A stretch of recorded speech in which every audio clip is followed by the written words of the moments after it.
The stance. Create a triangle. Punches go into the center line of the body. The beauty about all of your strikes is you have little things you can do to manipulate the strike, and you'll use that so that you can recover and continue action, or you use that to put more snap or whip or thud on a target.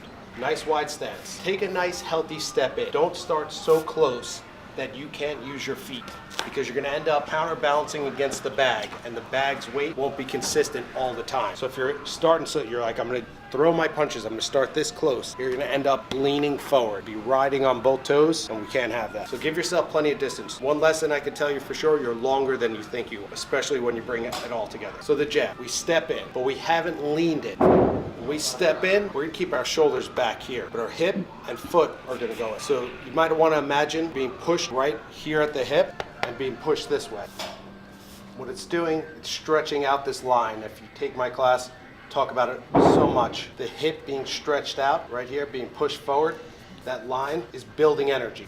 We step, push. Then what we're going to do is angle energy into the target. Now you might say, well, my hand is out here. That's why you're going to go in this straight. Pull the bow back. Extend, hip blades in, energy's loaded, extend out, strike.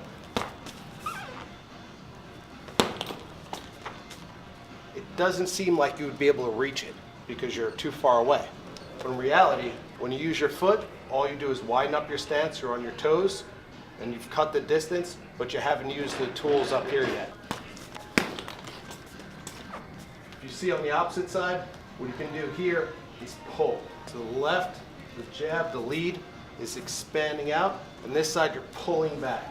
What it's going to do is turn your torso. Torso's turned, and the hand comes out. Foot, hip, shoulder, pull.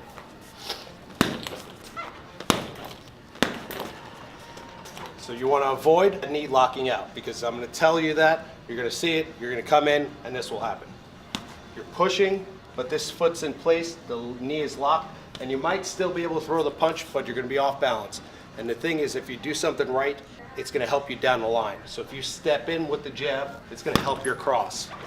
If you pull back on the cross when you throw your jab, it's going to help your cross hand. Or if it was a hook, everything braids together, syncs up together nicely. So we're thinking about that, and let's talk about that cross. We step in, our hips here, we twist, we throw the jab, we're nice and long, we pull the bow back. We return, squeeze, squeeze, squeeze, squeeze, squeeze, and pivot the back foot if you can catch that back foot pivot. You're in this line, back foot lifts, heel lifts up. Now my hips are straight, stretched out at the hip. It's going to be able to come up to the shoulder. And the harder I pull back, the better the extension on the cross.